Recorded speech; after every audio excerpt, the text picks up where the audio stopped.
Olivia Bennett walked through the glass hallways of Nova Drive's Detroit headquarters like a storm in a tailored suit. Her heels echoed with precision, her face unreadable. To the outside world, she was untouchable, a 38-year-old automotive prodigy who'd turned a legacy brand into a tech juggernaut. Stockholders worshipped her, employees feared her, and her competitors? They just prayed she wouldn't notice them. That morning, every major news outlet had called it, "The future of driving is here." They were wrong. By noon, the hybrid engine, Nova Drive's billion-dollar gamble, had failed its final trial.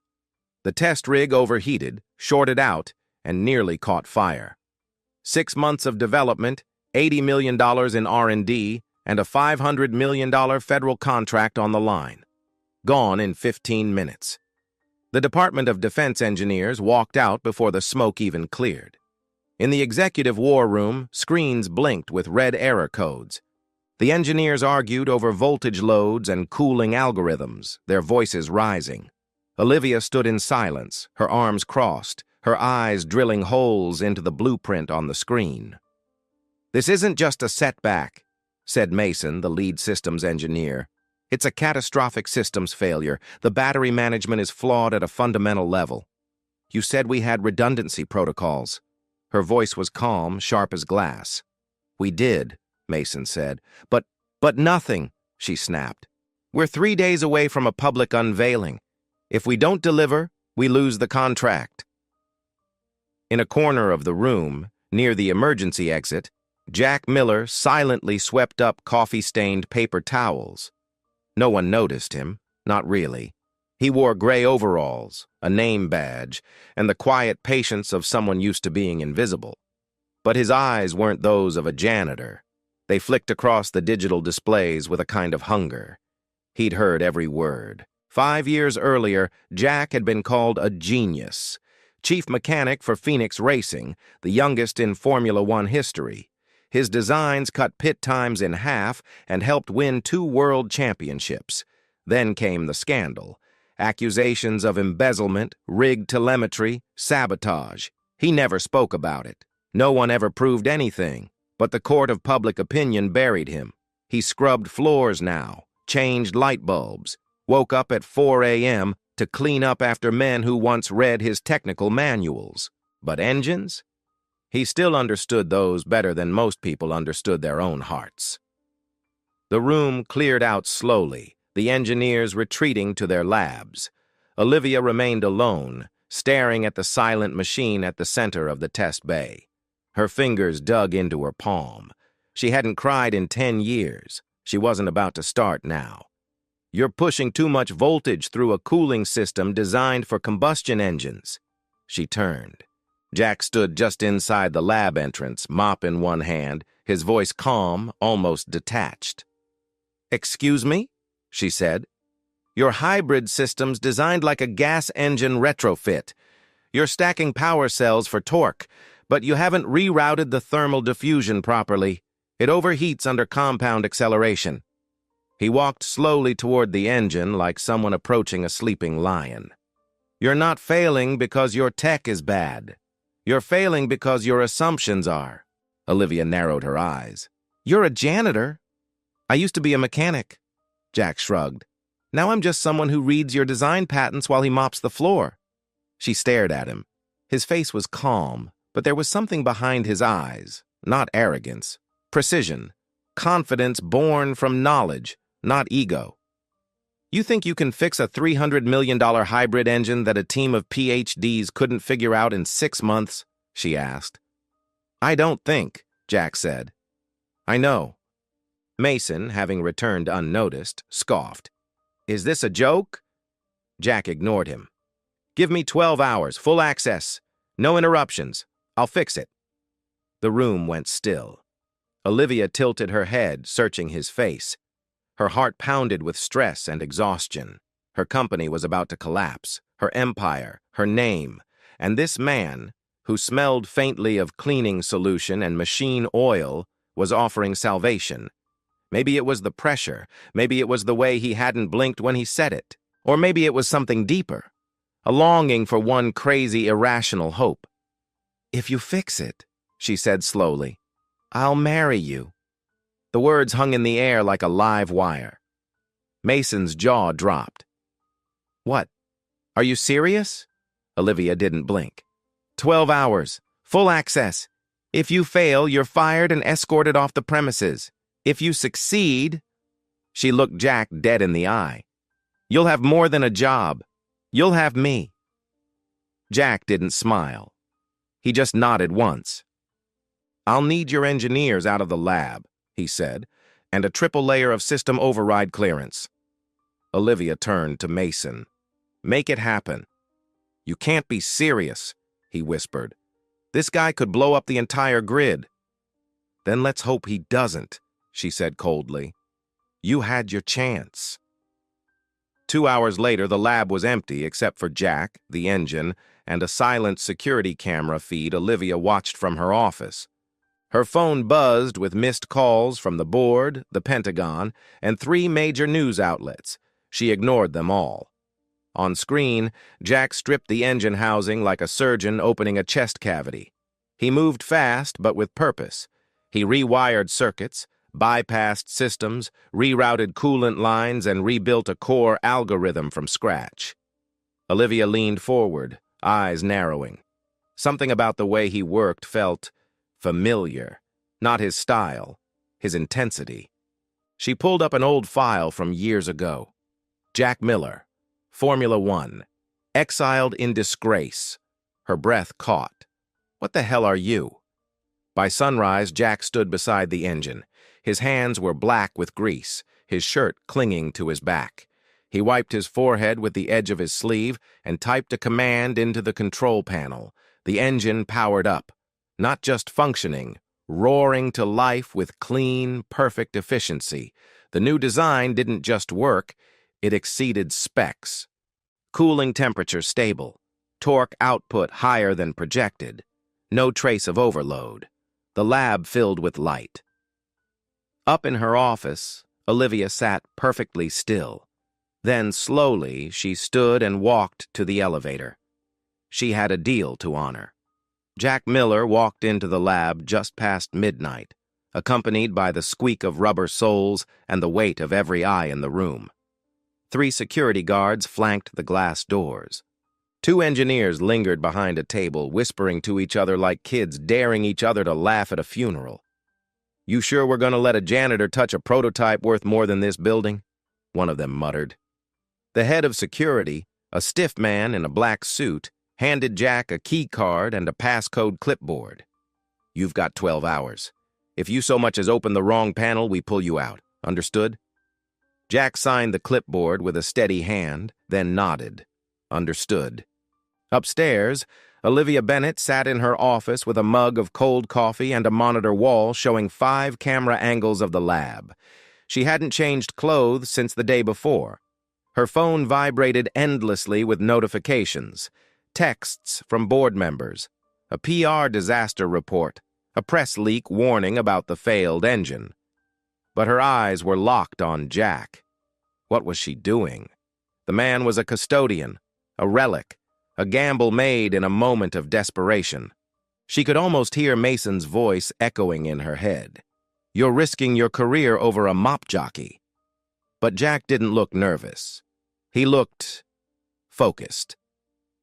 At exactly 12:15 a.m., he stripped off the top half of his jumpsuit, revealing a faded black t-shirt underneath, and got to work.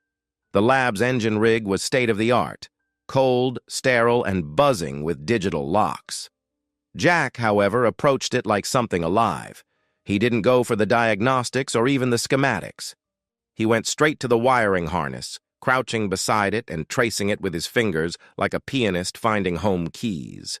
As he worked, memories came uninvited. Flashback, Monaco, 2019. The pit crew was screaming into headsets. The car was in flames. Jack was elbow-deep in a scorched battery cell while cameras rolled live across 3 continents. He'd ignored protocol to reroute the cooling system on the fly. Saved the driver's life. Saved the win. The press hailed him as a miracle worker. Then came the audit. A misplaced $12 million, sponsorship funds rerouted. His name on the transfer orders. An anonymous tip, a forced resignation, a quiet scandal. Jack never defended himself. No one wanted the truth. They just wanted a fall guy. Back to present, 1:45 a.m. Jack had the engine casing removed. He bypassed the faulty heat dump system, built a parallel coolant loop from spare parts, and replaced 2 microcontrollers with custom firmware he wrote from memory on a terminal interface that hadn't been used in years. Upstairs, Olivia sat forward. No notes, no hesitation. His hands moved like they were playing a song no one else could hear. She Googled his name again. The old headlines returned like ghosts. F1 genius or fraud. The fall of Jack Miller. Phoenix Racing Tech chief accused of embezzlement. $12 million gone. One man to blame. She scrolled deeper. A quiet court case. Dismissed without explanation. No conviction. No follow-up. Buried and forgotten. She leaned back in her chair, staring at the man on the screen. What if he's not a fraud? What if he's the smartest person in this building? 4:03 a.m. Jack calibrated the torque system, cross-checked energy outputs against the flawed original model, and smiled for the first time. It wasn't arrogance. It was relief. "Let's see if you can sing," he whispered. He hit the ignition. The engine came to life with a low, resonant hum, steady, stable, and powerful. He ran diagnostics, torque output, thermal load, battery cycling efficiency. Each reading surpassed the original benchmarks. He turned to the security guard by the door. "Tell Miss Bennett it's ready." By the time Olivia entered the lab, Jack had cleaned up the work area and wiped his hands. He looked tired but centered, like someone who'd wrestled a demon and won. "Is it running?" she asked. Jack didn't answer. He tapped a command on the console. The engine shifted from idle to a low acceleration cycle. Clean, no overheating, no warnings. "Your engineers were using a parallel control system designed for peak power, but they never accounted for thermal harmonics across redundant channels," he said quietly. "I built a simpler bridge between them. Old school stuff. Elegant." Olivia stared at the engine, then back at him. "You rebuilt a 6-month project in 6 hours, with spare parts, alone." Jack shrugged. "Wasn't 6 months of work. It was 6 months of wrong thinking." She didn't speak for a long moment. Then she laughed, not out of humor, but out of sheer disbelief. She looked at him like he was an alien who had just landed in her lab. "You actually did it," she whispered. Which means, said a voice from behind them, "you have a PR nightmare." It was Jordan Kim, head of communications, holding a phone. "You need to see this," he said. He showed her a breaking news alert. Nova Drive's janitor claims to fix hybrid disaster. CEO promises to marry him if he succeeds. Someone leaked it. Olivia froze. "They think it's a joke," Jordan said. "A meme. But now that it worked, it's spreading like wildfire." Olivia's fingers tightened around the edge of the control table. There were already thousands of tweets, polls, hashtags, memes. From mop to marriage. Bennett's bet. It was viral. If she backed out now, if she treated it like a joke, she'd be finished. It would look like she'd used Jack for a stunt. The board would crucify her, investors would flee. But if she followed through... Jack said nothing. Olivia turned to face him fully. Her voice was calm, controlled, but her eyes flickered with fire. "I don't back out of my promises." He raised an eyebrow. "Even ones made at 2 in the morning under emotional distress?" She tilted her head. "Especially those." The press would eat it up. A Cinderella story for the modern age. Jack Miller, disgraced genius turned janitor turned savior, and Olivia Bennett, America's coldest CEO with a sudden heart. She could spin this, but only if he played along. "We'll need to talk," she said. Jack just nodded. "Your call, Miss Bennett." She didn't smile, but she didn't walk away either, not yet. By Monday morning, the engagement was official.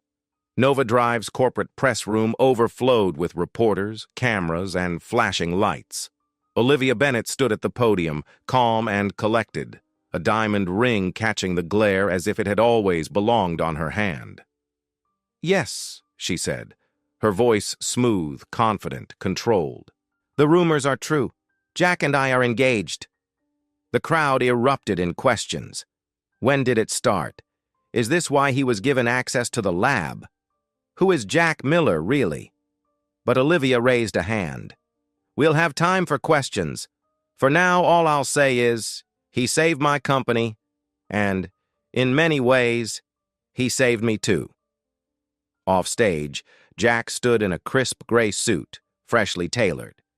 He looked out of place, not because of the cameras or the crowd, but because he didn't wear his discomfort like a mask. He wore it honestly. It made him real and dangerously magnetic. The briefing ended, the room cleared, the ring came off. Inside Olivia's private office, the mood shifted. "Let's get something straight," she said, placing the ring gently on her desk. "I'm not a romantic. I don't believe in fairy tales. What I do believe in is damage control." Jack raised an eyebrow. "You sure picked a dramatic way to do it." "It's what the press expects now. So here's the deal. 6 months. Fake engagement. We attend events together, smile for the cameras, and give them the redemption arc they're all desperate to buy into.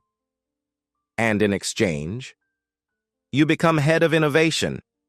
She tapped a folder on her desk, his contract, ready for signature. "Your past disappears. A full cleanup of your image, a return to the industry, and more access to tech than you've had in 5 years. Jack looked at her, then the contract, then back again. "You really know how to make a man feel special." She didn't flinch. "Do we have a deal?" He picked up the ring, turned it between his fingers. Then he nodded. "Yeah, we have a deal." The first month blurred into photo ops, board meetings, and careful choreography. Jack appeared beside Olivia at tech expos, sat in on panels, and answered reporters with crisp, humble deflections that made him look brilliant and grounded at once. Public opinion swung hard. The engagement story became a PR goldmine. Nova Drive's stock climbed. America's hottest power couple headlined across every tech blog and finance site. Behind the scenes, Jack took charge of the R&D floor like he'd never left the world of innovation. He challenged team leads, rewrote inefficient protocols, and introduced a modular battery system that slashed prototype costs in half. He belonged, and that made Olivia nervous. Late one night, after a long product review meeting, they found themselves alone in her office. She kicked off her heels and sank into the sofa, massaging the bridge of her nose. "You know, I've worked with some of the smartest people in this industry, but none of them ever had your gut instinct." Jack poured 2 glasses of water and handed her one. "Instinct's just data you haven't bothered to organize yet." She smirked. "You always talk like that?" "Only when I like the company." That hung in the air for a second too long. She cleared her throat. "Don't start thinking this is more than it is." "I don't," Jack said softly. "But you do." She looked up sharply, but his gaze wasn't smug. It was searching, honest. For once, Olivia didn't have a clever response. They started staying late in the lab. Not for the work, not really. It was the quiet, the calm between storms. Olivia found herself laughing more. Jack started teasing her, gently, never cruelly, and she didn't hate it. One night, he brought her takeout. Thai food, extra spicy, just how she liked it. "How did you know?" she asked. "I watched you eat 3 bites of pepper steak at that fundraiser and never flinch while the rest of the table died." "You noticed that?" "I notice everything about you." Her chopsticks paused mid-air. "Stop doing that," she said quietly. "Doing what?" Looking at me like this isn't fake. Jack set his food down. You say it's fake. But what if it doesn't feel fake anymore? She stood too quickly, her chair scraping back. This isn't a fairy tale, Jack. You were a janitor 2 months ago. His jaw tightened, but he didn't snap. You're right. And you were a CEO pretending not to be scared of failure. That landed like a slap. They stared at each other, something unspoken simmering in the silence, until she turned away. Good night, Jack. But something had shifted. By week 8, she was instinctively checking the clock to see when he'd walk into a meeting. He caught himself looking for excuses to stop by her office. Their public appearances became effortless. Their smiles started reaching their eyes, until the outside world reminded them why they were faking it. A week later, the Detroit Daily published a cover story, Jack Miller, the man behind the ring and the scandal. The article dredged up the past. Photos from his F1 days, rumors of the embezzlement scandal, interviews with former rivals who called him a master manipulator with a charming grin. Olivia's team scrambled. It's gaining traction, Jordan said, and the board wants a meeting. She walked straight to the R&D wing, stormed past engineers, and found Jack soldering a sensor plate. He looked up before she spoke. I know. They're coming for you. They've always been coming for me. She tossed the article on the table. Do you want me to handle this? He met her gaze. No, I want you to believe me. Olivia's voice dropped. Did you do it? Jack stared at her. No, he said. I was framed. The money trail was real, but the transfers were forged. I tried to prove it. No one listened, so I walked away. Her breath hitched. He leaned closer. I've never lied to you, Olivia. Not even when you asked me to. She felt the truth in his voice, raw, painful, unvarnished. I'm not perfect, he added, but I never stopped caring about the machines or the people. She looked at him like she was seeing something she wasn't ready to name. Later that night, she wrote a personal statement for the press. I believe in second chances. Jack Miller earned his, and I stand by him, not just as a partner, but as a woman who knows what it means to be underestimated. The story flipped again, but something inside her had changed for real. And she knew, if this ended in disaster, it wouldn't be because of the scandal. It would be because she let herself fall for him. 6 months later, Olivia Bennett didn't recognize the woman in the mirror. Not because she looked different, though she did. Her expression was softer, her shoulders less tight, her eyes less guarded. It was because she felt different. She'd built a legacy by staying in control, by being sharper, faster, colder than anyone in the room. But lately, she wasn't always the sharpest or the fastest, and she wasn't cold anymore. Not around him. Jack Miller was still technically her fiancé. The ring had returned to her finger in week 3 of their arrangement, this time without a contract. They never sat down to redefine the rules. The boundaries simply dissolved. Sometime between shared coffee runs and late-night debugging sessions, between awkward first interviews and accidental hand-holding that neither pulled away from pretending stopped. But neither of them said it out loud. Not yet. Nova Drive had never performed better. Jack's streamlined innovation pipeline slashed development costs by 30%. Olivia's new leadership model, transparent, collaborative, adaptable, turned board skeptics into believers. They'd launched a second hybrid model. The government renewed the $500 million contract, and the company's value hit an all-time high. Power Couple didn't even begin to cover it. To the outside world, they were a modern myth. The CEO and the janitor who'd changed the world together. But myths invite scrutiny. And when you're on top, someone always wants to drag you down. It came on a Monday. Olivia was in a product strategy session when Jordan rushed in, pale and breathless. He handed her a tablet. The headline made her stomach drop. F1 scandal? Hidden evidence ties Jack Miller to missing funds? A new expose, slick, well-produced, filled with anonymous sources and newly discovered documents.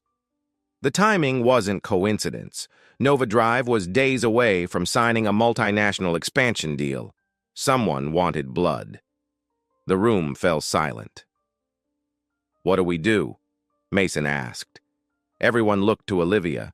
She stood slowly. Every instinct screamed, "Play it safe. Suspend him. Distance the brand. Issue a neutral statement." Instead, she opened the press conference app and stepped to the mic herself. "I've read the article," she began, voice steady, "and I'm here to tell you it's a desperate attempt to weaponize lies we've already buried." Flashbulbs erupted. Reporters leaned forward. "I've reviewed every record," she continued.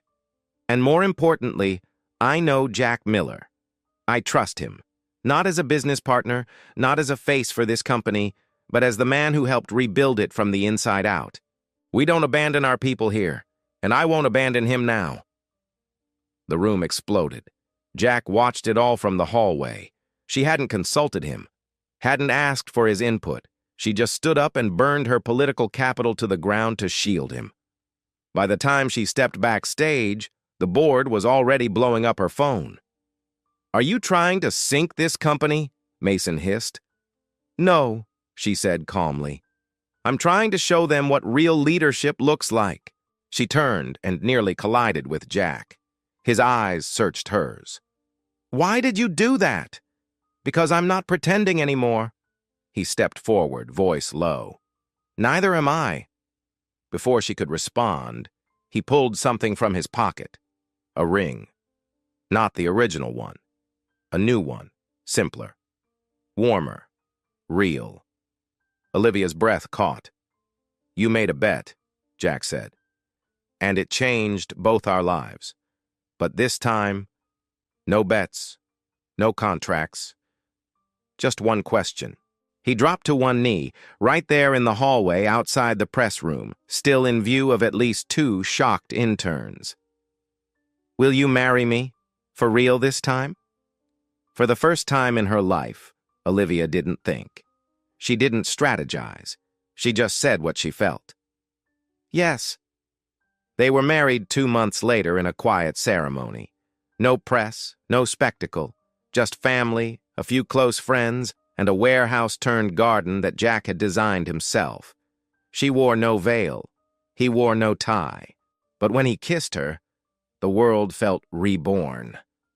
Afterward, they signed the Nova Drive expansion deal side by side, both as CEOs. And 1 month later, Olivia walked into the lab, placed his hand on her stomach, and whispered, "We're building something new again." Jack just laughed, then kissed her forehead.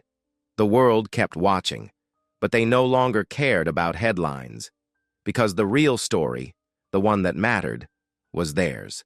A reckless bet, a broken genius, a woman who dared to lose control, and the life they built when the line between fake and forever disappeared.